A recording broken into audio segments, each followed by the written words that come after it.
গাজীপুর শহীদ Tajuddin Ahmed medical college হাসপাতালে লিফটে আটকে পড়ে এক রোগীর মৃত্যু হয়েছে।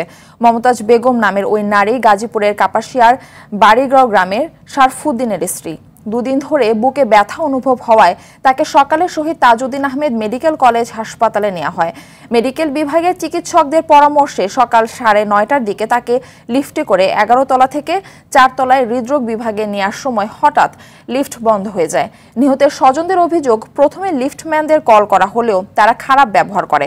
পরে 999-এ ফোন দিলে 45 মিনিট পর তাদের বন্ধ লিফট থেকে উদ্ধার করা হয়। এরই মধ্যে মৃত্যু হয় মমতাজ বেগমের।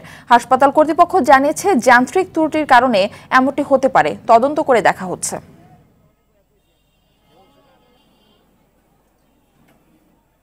15-16 জন ছিল, বাঁচার জন্য সবাই চেয়ার পারতেছে, তারা না তালাটা মাইরা দিয়ে পরে ঠিক হই, তারা আর ঠিক করছে না লিফটে। মা ভালো মানুষ, লিফট আটকায় তার মাইরা লেছে। এই রোগীর ব্যাপারে যদি তারা ওই তাৎক্ষণিক প্রয়োজনীয় ব্যবস্থা করতো, অন্তত পক্ষে আমরা রোগীকে আইসিইউতে নিয়ে আমরা চিকিৎসা দিতে পারতাম। ছিল কিনা কোনো, এবং এক্ষেত্রে পিডাব্লিউডির কোনো দায়বদ্ধতা আছে কিনা, কি ধরনের সমস্যা হয়েছে, এটার জন্য আমরা ইতিমধ্যে একটা উচ্চতর কমিটি গঠন করেছি।